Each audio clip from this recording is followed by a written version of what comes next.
Hey, René, ¿qué haremos hoy? Tratar de conquistar el mundo.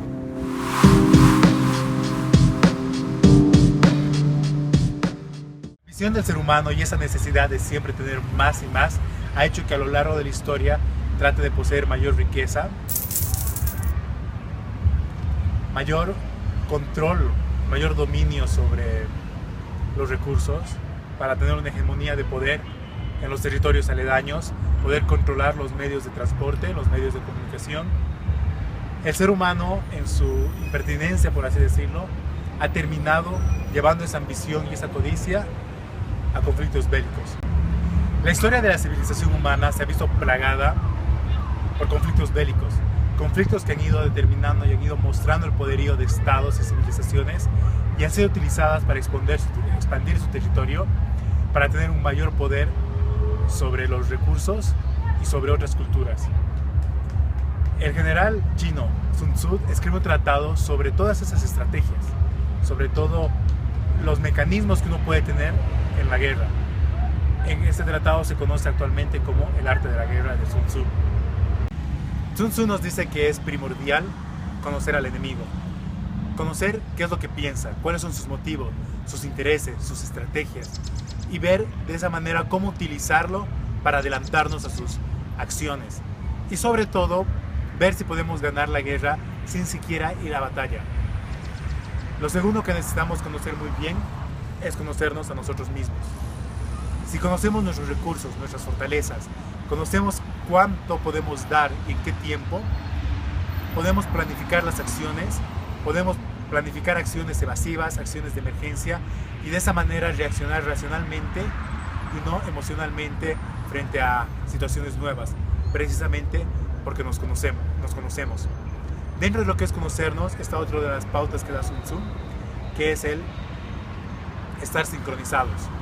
Todos los que forman un ejército, un frente, un flanco, tienen que estar sincronizados con el objetivo de la batalla, con el objetivo de todo el grupo, y saber por qué estamos luchando, cómo estamos luchando.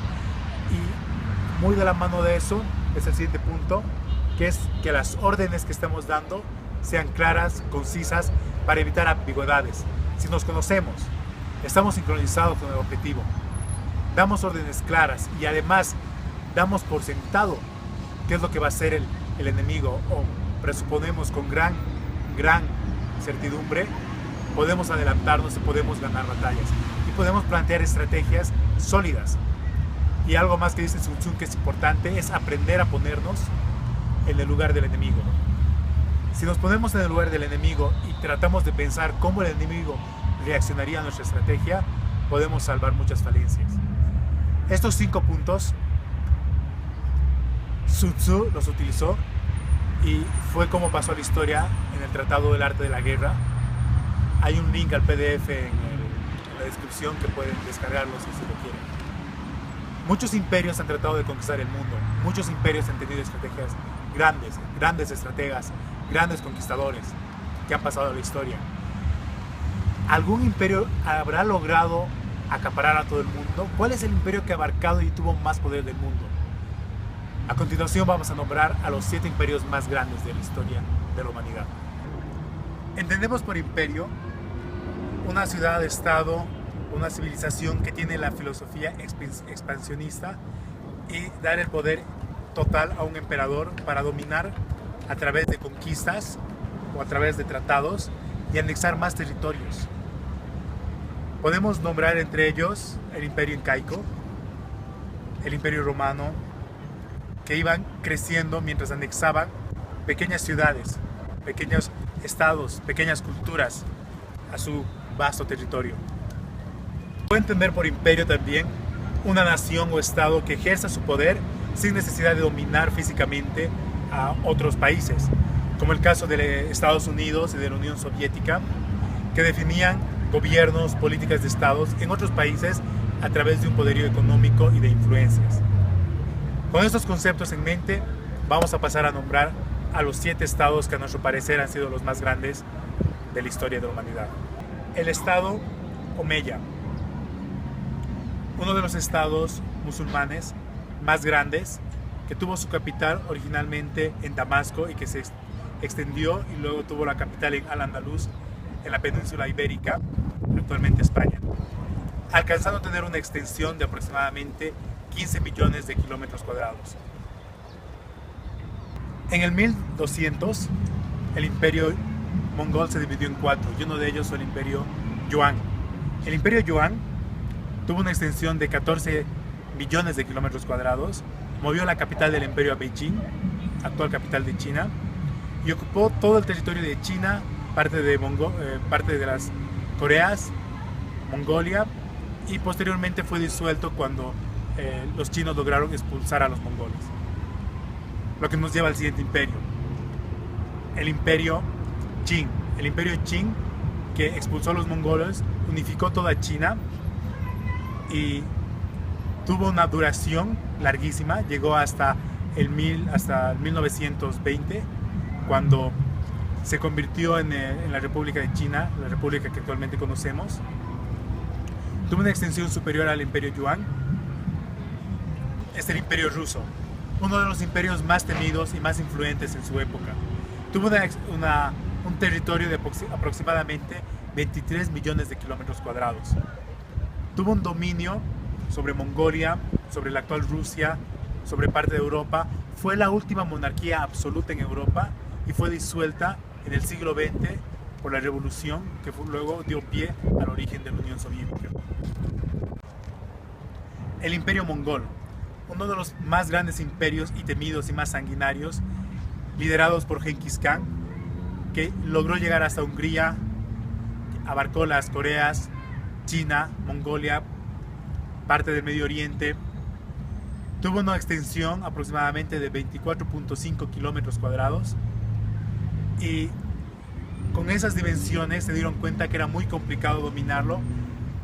Al perder el emperador se dividió en 4 imperios, uno de ellos fue el imperio Yuan, del que ya hablamos antes, y el fin del imperio mongol fue la peste negra, peste bubónica, que empezó a mermar sus fuerzas y reducir su población, perdiendo así su poderío. Los siguientes 2 imperios han tenido un dominio casi total sobre la tierra. Estamos hablando del Imperio Español, que empezó a colonizar desde la época de Colón Sudamérica, Centroamérica, el sur de Norteamérica. Posteriormente se expandió a las islas Filipinas, Carolinas, Marianas. Tenía una extensión aproximadamente de 33 millones de kilómetros cuadrados.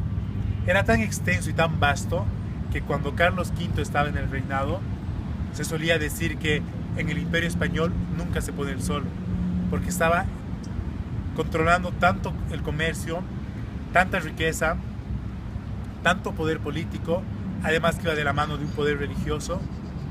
Este imperio llegó a su fin cuando en las Américas empezaron a sublevarse, empezaron a haber corrientes libertarias inspiradas por las corrientes de libertad e idealismo de Francia, y ese fue el Imperio Español.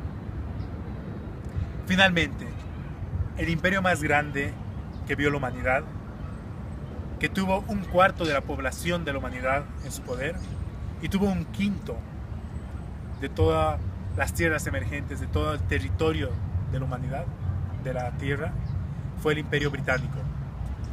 El Imperio Británico conquistó Australia, Nueva Zelanda, las Indias, Norteamérica, expandió su poder políticamente hasta el siglo XX, un poder que permitía transmitir tecnología, desarrollar tecnología, permitió expandir el idioma. No es casualidad que los países más influyentes actualmente hayan sido colonias de Gran Bretaña, Nueva Zelanda, Australia, Estados Unidos, e incluso algunos países aún tienen en su bandera la bandera del Reino Unido. El caso de Australia. Empezó a decaer el imperio en la década de los 40, de los 50, pero aún se pueden ver los frutos de ese imperio. Actualmente se discuten cuáles son los imperios, cuál es lo que domina el mundo, la tecnología, la información, el conocimiento, el comercio. ¿Qué otras formas hay para dominar el mundo? Pink y Cerebro plantean dominar el mundo a través de canciones, a través de la moda, a través de formas de sublevar, de hipnotizar a las personas. Y finalmente nos preguntamos, ¿qué es dominar el mundo? ¿Es tener un poder absoluto sobre las comunicaciones? ¿Es hacer que nos obedezcan? ¿Es estar presente en todas las decisiones sin necesariamente dar la cara? Como dicen las teorías paranoicas, que hay familias que dominan el mundo, que tienen suficiente poder, pero no necesitan salir a la palestra. ¿Cómo conquistar el mundo? Quizás tan solo con el glamour. En fin, yo soy René, esto es Real Simple y Tuyo. Si tienes alguna pregunta, algún tema, no dudes en hacérnoslas llegar. Si tienes un comentario, puedes ponerlo abajo, suscríbete, dale like, comparte tus redes sociales. Como siempre, gracias por vernos. Y si quieres saber qué voy a hacer mañana en la noche, voy a tratar de conquistar el mundo.